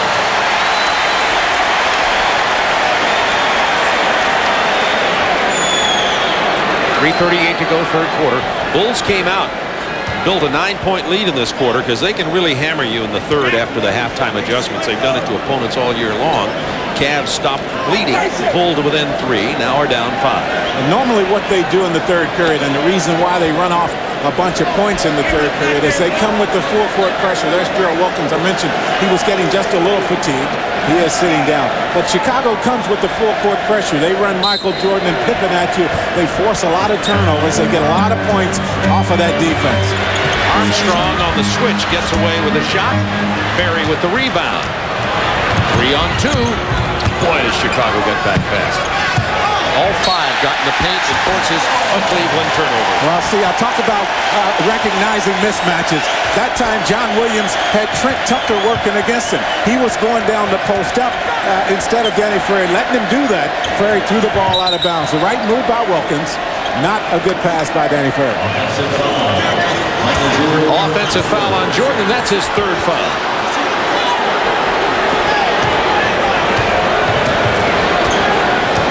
3:10 to go, third quarter. Cleveland trailing by 5. Mark Price on the drive, falls down. Floor looks a little slick tonight. We've seen several people falling, but there is no ice under here. The Blackhawks eliminated from the playoffs, so there's no reason for any condensation, but there have been several players down during this game. 3 on Cartwright now. Brad Daugherty has not had many shots in this game. He is 4 of 6. Just 6 shot attempts so far. The double teams have been coming very aggressively against Brad. They have forced him to give the ball up. Plus the Bulls bring those centers at you in waves. You know, Cartwright and Purdue came in and didn't do such a good job on him in this ball game. Then Stacey King, they can go to King, and King came in and gave him some good minutes. If King didn't work, they can switch Scott Williams over to center. Now they've got a lot of people 6'10", 6'11", 7 foot tall. They can keep running them at you, but they had a real concern about Brad Daugherty coming into this series. That's the one matchup they had a whole lot of problems with. They worked a lot doubling up, and Brad's just not touched the ball very much. Bulls by 3. Cartwright goes to the left hand, Daugherty with the rebound. Cleveland to pull to within 1 or better on this possession. Bulls built a 9-point lead in this quarter. Cartwright playing with 3 fouls. Good spin move. Nice. The dish. Nice pass. And that's exactly what you're supposed to do. The help came from the baseline side. If your man leaves to help out, make the shot move to the basket. And that's what Williams did that time. A 10-2 run, and the Cavs have pulled to within 1 with 2:22 to go in the third quarter. Brad Daugherty doing a much better job here of figuring out the defense. Now he's going to have the ball right here. Normally he takes it to the middle. That's where the help has been coming from. This time he's going to spin back towards the baseline. Scott Williams is going to come here for the double team. The pass is going to come as John Hot Rod Williams makes the cut to the basket, and that's going to lead the 2. But he had a lot of problems early handling this. Now let's see how this works. There it comes. The first time they've really been able to get a wide open shot as Brad handles the double team. Even though Daugherty has only 6 shots, he does have 6 assists passing off of that double team. One of the better passing centers in the NBA. Yeah, he averaged over 4.5 of those assists a game. And the Chevrolet scoreboard. San Antonio Phoenix coming up next. Scoreless game so far since they haven't started. It's like that every time before the game starts, isn't it? It always seems to. Sometimes seems like Chicago has 5 or 6 before it starts. I'll tell you what, their opposition sure feels that way. They can put the numbers up very quickly. 8 on the shot clock for the Bulls. Their 9-point lead has been whittled to good ball movement, real good ball movement. They don't get the basket out of it. Daugherty kept it alive for Ferry, out to Price. Pulls up for the 3, not this time. Williams doesn't get the dunk. You just see the difference in this Chicago team with Grant on the bench. Not nearly as good an offensive rebounding ball club. Tucker struggling from three-point land tonight. He's not even been close on his 2 attempts. He's had to rush every one. Cleveland doing a good job of running at him when they see him square up behind the line. Cleveland looking to regain the lead in this ballgame. They led almost all of the second quarter. Well, Scott Williams close to being illegal.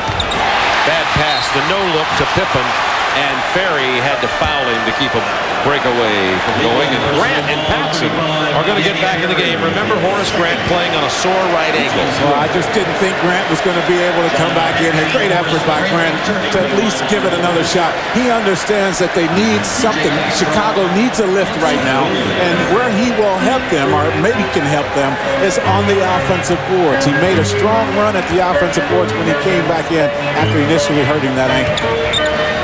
Still gipping around there. Danny Ferry now guarding Horace Grant. Shot clock is down to 8. Cartwright way away from the hoop here. He's going to back in and take the jump hook. One shot at the basket only for Chicago right now. That's why Cleveland has been able to get back in this game. Danny Ferry wanted to take that long-range shot, but Pippen was in his face. Lenny Wilkins said, start it all over again. 10 on the shot clock. Look at Price using the screens. To Hot Rod Williams. Yeah, good pass from Mark Price. Well, he used the screens, came around there so quickly that it forced Paxson to follow him the whole way. The defense came out, and he found Williams. Cleveland playing outstanding defense. They've held the Bulls to only 2 points in the last 6 minutes of this quarter. Now, every time Michael Jordan goes out of game, that guy that made the basket has to step up. Pippen hasn't done it here tonight. Bulls lead it by 1 now. 29 seconds to go in the quarter.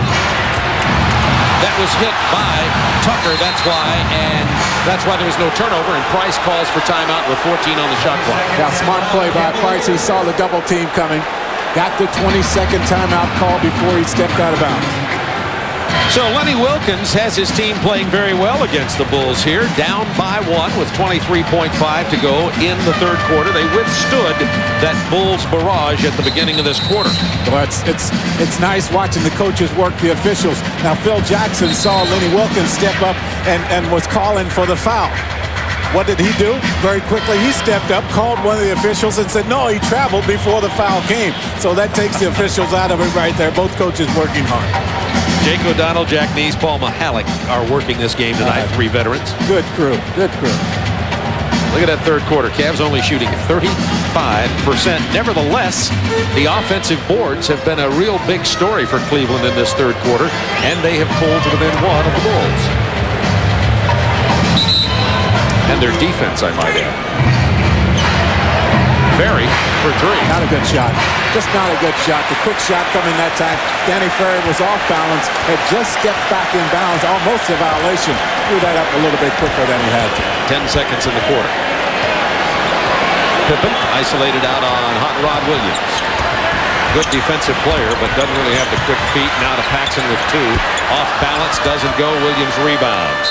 So the Bulls trailed by 1 at the half, and now they lead by 1 going into the final 12 minutes in a relatively low-scoring second-round playoff game in Chicago.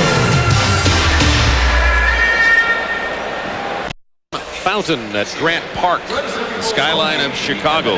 The Bulls led by 9 with 6 minutes to play in the third quarter, then the Cavs went on a 12-4 run and have pulled to within 1. And I'll tell you something, you can kind of sense some confidence building in the Cavaliers here. Well, I mentioned I think it was very important for Cleveland to take the full court away from Chicago, not allow them to get out on the break and get the easy baskets. They took that away, kept the score down to this point to where they wanted, and they have a shot here to win this.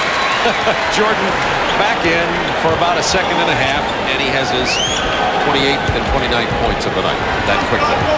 Price off the screen on the baseline finds Ferry. He finds Eli.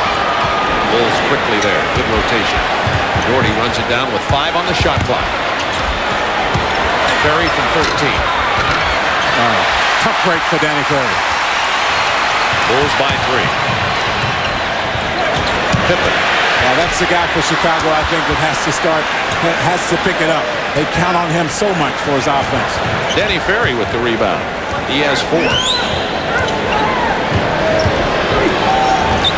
Deflection from the Bulls. You get so many deflections. as this team steps into the passing lane so well. I tell you what, you have to give Chicago some credit, but some of the passes by Cleveland, and that's a good example right there, just have not been good, sharp passes, and you never try to throw an air pass through traffic. You put it on the floor, it makes it a whole lot easier to get through them. There's Price off those baseline screens, and he comes right out into the face of a double team. Down inside to Williams. 2 on the shot clock. Williams waited too long.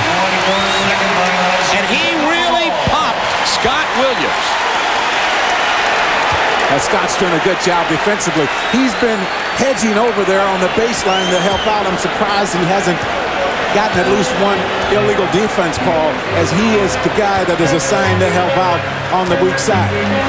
Bulls by 3, 10:43 to go in the ball game. Jordan being defended by Elo. They're isolating at the top of the circle. Elo grabs him. That'll be a foul on Craig. That'll be his third. Now you'll see Williams on the other end. He's going to come over to help out, as he has been doing this whole game. There he is, just laying back there, forces a turnover, and there's the hit to the head. Well, I'm surprised he's able to get up after that one. Elo to the bench, Wilkins in. He'll take his turn now on Michael Jordan. They've been platooning those guys, trying to keep fresh legs on Michael as much as possible. Takes him right past those fresh legs. From high above the basket, Michael just dropped it in like pebbles into a well. My goodness. Timeout, Gerald Wilkins. Bulls lead it by 5. 10:19 to go. They're on their feet at the Madhouse on Madison Street. You see the Cavs outscoring the Bulls on second chances 15-12. Doherty being played tough in the post, but passing very well out of that. Speaking of second chance, Goose, take a look at Michael Jordan. Second chance after his slip here. Well, you'll see him slip right here. Now, they don't play the double team, the pick and roll well at all. Now, I mean, there's nothing you can do about that. I mean, there's nothing you can do about it. I don't even know, Bob. Maybe you can get up and block them. But not many people are going to block. Watch how high and how quickly he gets up off the floor. Brad Doherty caught between steps, could not go up, and he goes up over everyone, just lays that one in. Goose, you're about Michael's size, and you've had a lot of playing time in the NBA. Have you ever seen anything like it, even close? Well, I have to tell you one thing. I played against the doctor. Yeah. And Dr. J, I played against some good ones. But the Doc could make you look bad as quickly as anyone else. Michael Jordan's right there, but Doc, of course, the toughest I ever had to go. Wilkins spins into the lane, doesn't get the roll. Out of bounds on the baseline. Michael, by the way, has 31 of Chicago's 68 points. That's up approaching half of their points. Well, I think his production normally goes up as Scottie Pippen's numbers are down, and Scottie's not played real well on the offensive end here. And a lot of action. They're going to score the bucket. And Pippen picks up the foul. John Williams will get the free throw as the foul was called in the act of shooting. Pippen's already been called for a technical, and now he has 4 personals. And we have 9:57 to go in this game, and Hot Rod Williams has been shooting free throws well in the playoffs. Normally struggles at the line, went 0 for 2 earlier tonight. Yeah, his numbers so over the course of the season really are up to 72%. That's probably a career high for him, and he got that one to go down. That one looks good. A 3-point play as Price hit the basket, and Pippen fouled Williams, and now it's the Bulls by 2. Good job by Gerald Wilkins that time. I mean, real good body position. Stacey King, who came off the bench for an excellent performance in the second quarter, takes it to the hole again, and he is fouled. See, when you're playing against the Chicago Bulls, the one thing that you want to protect against is another guy coming in and hurting you. This guy, Stacey King, has played very well. 3 of 3 from the field, 6 points. Now, you say that's not a whole lot. I mean, why is 6 points that big a deal? What happens now is it gives you another guy on the offense that you have to be concerned with. It takes away the help opportunities that you would normally get from his man. Price with an incredible lob down to Nance, who draws the foul. Price lobbed that ball, if you call it a lob, about 75 feet. And Larry Nance, even at his advanced age, is that nice? he still is able to get up off the floor. He had to go up way high to get that one. King called for the foul, his second. Nance to the line. Bulls leading it by 5. Now he misses that one. Watch how high. Now first, watch the length of the floor. Price makes the two-hand pass. Nance has to go way up to get that one. Fakes the screen at the shot and picks up the foul. And give Stacey King credit for being there. Missed them both. Big misses. Cleveland, the best free throw shooting team in the NBA. Tonight, they are 11 and 14. There's Scotty. They brought them to their feet in Chicago. And a good use of the screen. A nice play that time by Chicago. The back screen freed him up going to the basket. Took away all the help from the weak side. Bulls by 7. 9 minutes to go. When Michael has that look on his face that he wants to play some defense, he'll try for a steal here. 10 on the shot clock. Wilkins from 18. Big bucket from Gerald Wilkins to quiet the crowd a bit. Gerald has 13. He's all over Jordan. Great job by Wilkins tonight. We just casually mentioned, though, that Michael does have 31. Isolated again. Double team got there late. Pippen dribbled it out of bounds. It's just one of those nights for Scotty. He makes a nice play, and he's trying to get it going. I mean, he understands he has to be a key player down the stretch here, and he kicked that one away. Pippen had 2 points in the first quarter, 3 points in the second, 2 points in the third, now only 2 here in the fourth. So he's been really limited. Isolation for Doherty. Double team.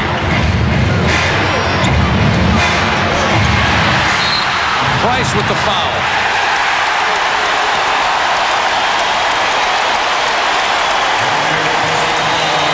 Now, the reason why it's gotten tougher for Price right now is he has not had a field goal attempt in a while. And if he's not going to take the shot, that allows Paxson to just back up and become a nuisance to Brad Doherty down low where Price is trying to get the ball. Look for him to shoot it the next time, at least to make the defense play him honestly.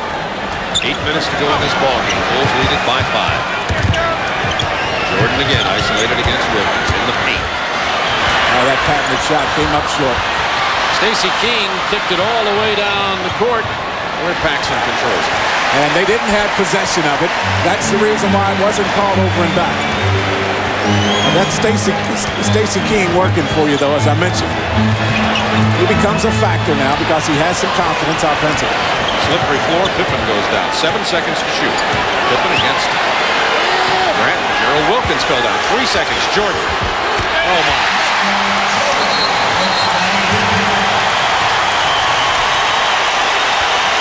Seven-point Bulls lead.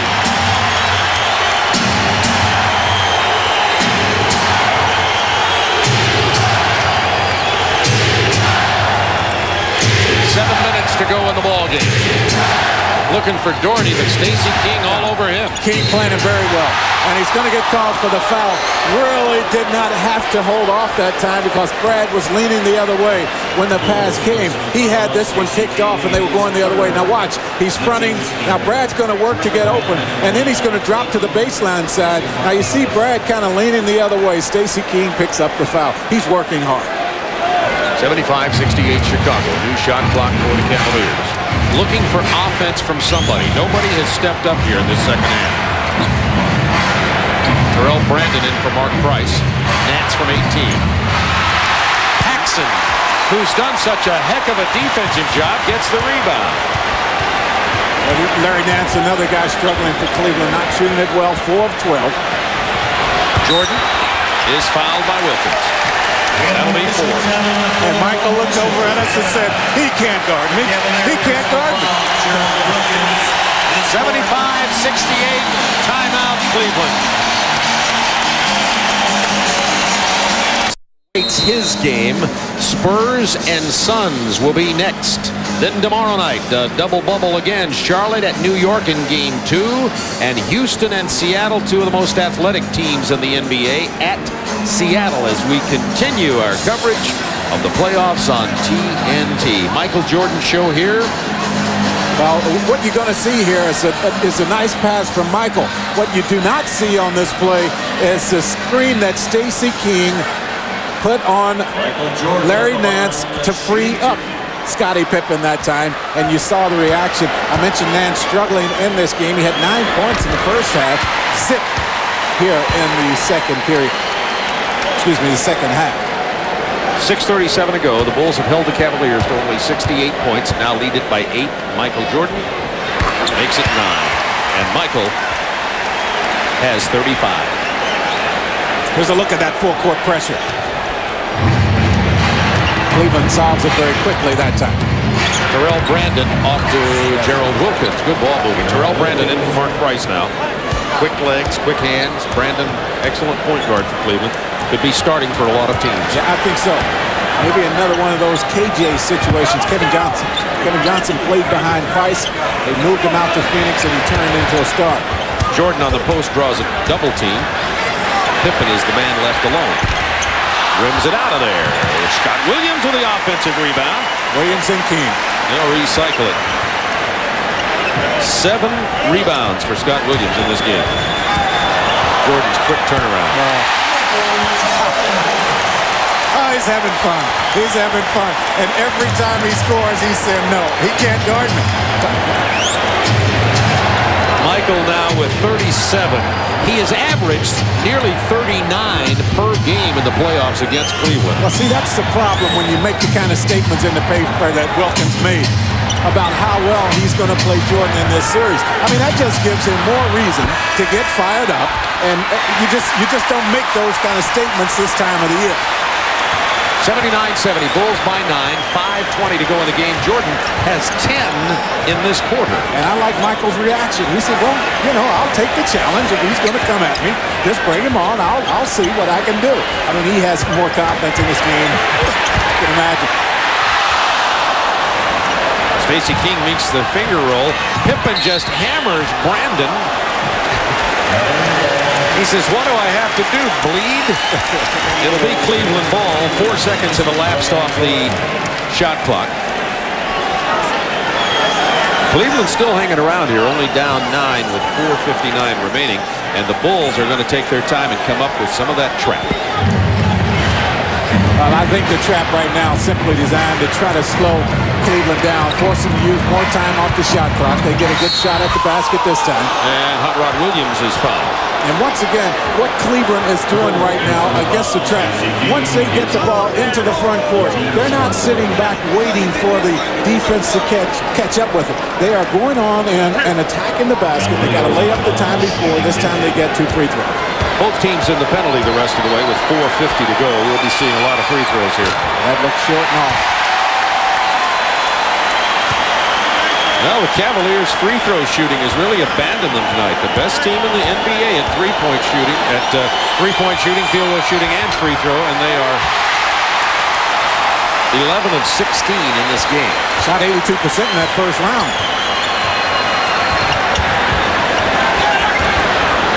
Jordan over 2 players. Michael is talking to the crowd, and the crowd is talking back. Bulls' biggest lead. Michael has 39. And Terrell Brandon finally knocks one down from the outside. That's a 2, by the way. 4:16 to go. Bulls by 9. I'm just waiting to hear what Gerald Wilkins has to say after the game.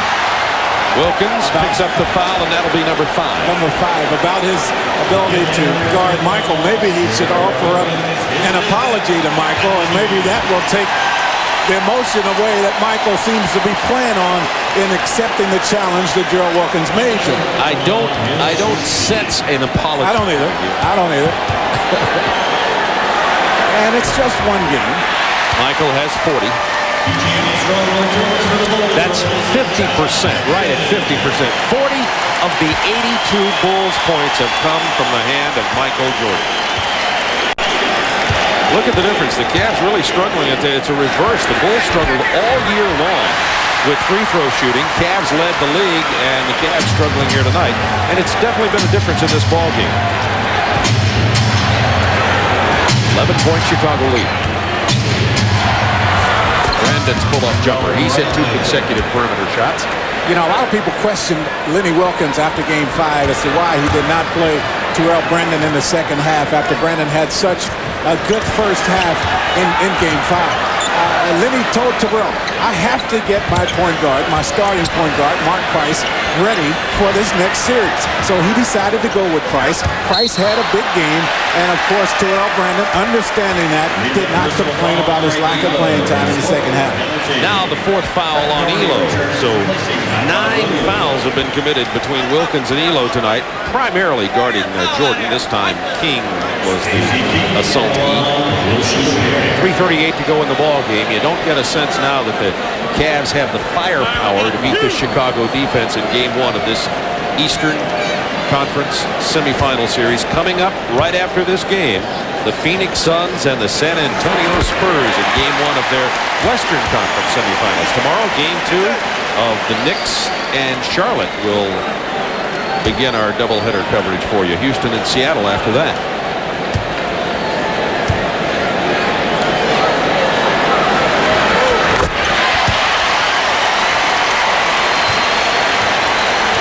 Bulls by 11.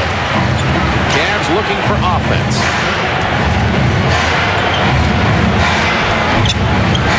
I wonder if Gerald Wilkins will sleep well tonight. Unfortunately, that's the good news. The bad news is he'll have a nightmare about Michael Jordan. He'll see Michael making the moves to the basket from the time he closes his eyes. Brad Daugherty gets one of his rare shots in this game. You talk about adjustments. One adjustment is going to have to be, for Cleveland, is going to have to be finding a way to get Brad Daugherty more shots at the basket. Jordan slipping again, but just long enough to get the ball. He goes for the three and doesn't have it. Well, Brandon. Brad Daugherty with just 7 shots in this game. He's made 5 of them, but he has to get up to around 15 shots. This is a big possession here for the Cavaliers. 14 on the shot clock. Pippen knocked it out. They have pulled to within 9 of the Bulls. They're going to get a timeout on the floor. With 2:47 to go, this possession looms monumental for the Cavaliers. Gerald Wilkins said he thought he could stop Michael Jordan, or at least limit him. He's held him to 41 points. Well, he's not done that all by himself, and that's what he'll say after the game. A lot of these points coming against someone else. Gerald thought he could do more of this. Force Michael to shoot the fall-away shot, the lower percentage shot. Instead, we've seen a whole bunch more of this. Michael Jordan using his quickness to get around him, the tongue dangling, as is the case normally when he goes to the hole. And look at the reaction. He's just shaking his head. No, you can't stop me, is what he is saying to Gerald Wilkins. Jordan had 8 in the first, 19 at the end of 2, 27 at the end of 3, 41. Now with 2:44 to go in the ball game. Cleveland scored only 16 points in the third. They've got 13 points only in this quarter. You see why. The Bulls, a frenzy of defense down inside. Well, and normally what happens in a game like this, where Michael Jordan has it going on the offensive end of the floor, he comes down and he just gets reckless on the defensive end. I mean, he goes for every opportunity to come up with a steal.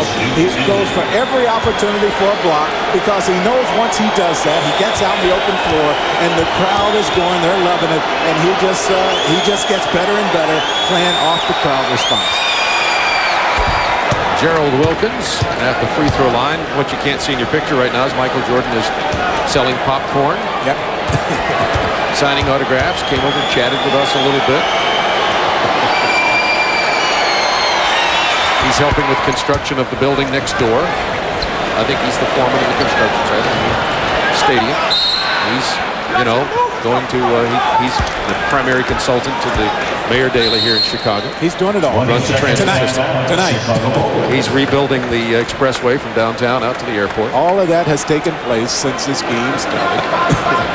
The Cavs have pulled to within 7, 78-85 with 2:32 to go. So this game isn't over yet, but the Michael Jordan show, there have been 4 Bulls playoff games so far, and this is the most entertaining. It's almost as though he's on an exhibition tour. Well, as I say, you read the stuff that was put in the paper, and Michael just took that as a personal challenge, really a personal insult that Gerald Wilkins said, I can handle Mike, I guard him better than anyone else in this league. And Michael has accepted it. He's come out and he's proven once again that he doesn't like reading that kind of stuff. He has almost half of the points. The lob to Pippen, batted out of there by Gerald Wilkins. What a nice play by Gerald. They're taking Gerald off of Michael for the time being. Big Elo is the guy that you signed. It was either that or therapy, huh? Now Wilkins blows by Williams with a big jam. That made Gerald happy. And he says, take that. He ran right to Michael Jordan to make a comment. You gotta love it. And meanwhile, the Cavs on a 6-0 run have pulled to within 5 of the Bulls. This game far from over with a minute 53 to go. However, it's going to end because of the lack of interior defense. Scott Williams with the no contest dunk. That's what happens when you get so concerned with Jordan and Pippen. Brandon Travis. Big turnover. Bulls back to 7. And the ball with a minute 39 to go.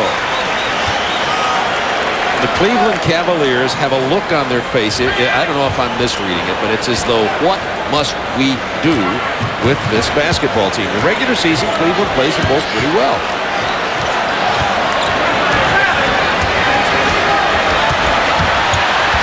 Look out. Michael will go to the line on this one. There Nance. He's going to pick up the foul. Every time the Bulls need a basket, they know where to go, of course. Michael Jordan, and he's been able to break down the defense way out on the floor. 3 times in his playoff career, Michael Jordan has scored 50-plus against this team. He has 42 points here tonight. 10 of 10 from the free throw line. I doubt he's going to break 50 in this game. When Mark Price sat down, by the way, you know, Mark had a good first half at 13 points, 14 points. He sat down late in this ball game and never came back in. The Bulls now lead it by 9 with a minute 25 to go.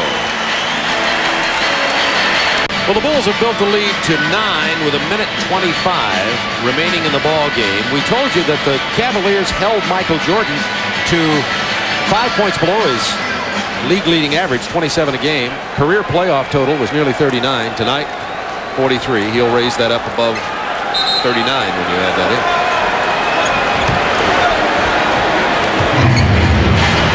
This important possession for Cleveland. They need a bucket here. Brandon, quick shot, Nance with a rebound. They were something downtown. Yeah, they would like to get a 3-point play here. Doherty spins into the lane. It's a 7-point Bulls lead. One of the few times he's been able to work without the double team coming at him. Now Wilkins trying to work on Jordan full court. Knocked out of bounds by Cleveland. 17 on the shot clock. Minute 3 to go in the game. Jordan's 43 of the 89 Chicago points. Under a minute to go. These two teams stay here, play again Thursday night. We'll have it for you on TNT. Paxson. Missing. 45 seconds to go in the game. Bulls by 7. 3 would be big here, but is anybody going to get it? Well, Nance is going to get the open shot. He is not the guy to knock down a 3, but Nance does step up and make the big shot. Cavs within 5, but only 35 seconds to go in the game. Too little, too late. You might need to start thinking about fouling. And that might be a good guy to foul. I guess not. I guess they're not going to go for it. Michael with that tongue out. He has had his way here tonight. Now Paxson. Another good guy to foul right there. If you want to foul, I guess Cleveland not interested in fouling here. King misses. Williams jams. That's the punctuation mark with 11.8 to go. Despite Michael Jordan's show that he put on here tonight, the real story of this game has been the incredible Bulls defense. They have held the Cavaliers below 20 points in both the third and fourth quarter of this game. 16 in the third quarter and 19 in the fourth quarter. And the Bulls get a 91-84 lead. Michael Jordan gets 43 points, is going to join us tableside here. Maybe we can chat with him a little bit about the matchup he had with Gerald Wilkins as we make way for Michael to come over and have a seat. Michael, I'll let you get on this headset. You're getting used to this. The question, obviously, we want to talk to you about is your contest with Gerald Wilkins out there. I know he wasn't the only guy playing you. How about that? Are you on there? Well, you know, Gerald's a great defensive player, and he's a competitor. And he came into the series knowing that he was brought to Cleveland for one reason, that was try to stop me and contain me as much as possible, which I respect him in that manner. But it's a challenge for me as well. So I look at it as a challenge. The Jordan stopper had a tough time tonight. He's going to be ready to come back the next game, but so am I. Now, if you're, this is kind of a curveball question. If you're Cleveland, what do you do to adjust with you guys? Well, you know, Cleveland's got to look at it. They were a little tired. They're coming off a 5-game series. I think the first game is more or less an evaluation of how the team is playing. And then the second game is the biggest key because you got to make adjustments. And Cleveland is a team that knows how to make adjustments. They're very, very smart. So, you know, we didn't play extremely well tonight, but, you know, we've been off for 7 days, and this is a good win for us. Well, I thought with the fact that Cleveland held you to 5 points below your average over the season, over the regular season, that gave them encouragement. That's one reason I think Gerald Wilkins made that statement, but as is normally the case, you raised your play once again. Well, this is the playoffs, and as a leader, you have to step in and cover the loopholes, and offensively, I had to carry that load for a while, so you know, I did my best. Ankles have been a problem. You had one in Chicago, Atlanta. Pippen's had his. How about Horace Grant? What's the story on him right now? Hopefully Horace is going to come back. He's having a tough time with his ankles right now, but you know, he's going to be a big, tough player for us. He'll be back. Now, Mike, you talk about adjustments. What do you anticipate Cleveland making, and then in your team's games, what adjustments do you might have to make? Well, I think Price is going to be implemented into play a little bit. Doherty certainly going to try to defensively try to control me as much as possible. Good game, Michael. Michael Jordan with 43 points here tonight as the Chicago Bulls get the second round, first game win, 91-84 over the Cleveland Cavaliers and lead the series 1-0. Within 85-80 with 3 minutes to go, but really couldn't hold on to the thing. It was 91-84. They couldn't hold on to Michael Jordan as usual. As the Bulls lead in the series now, Michael with 43 points, 11 of 11 from the line.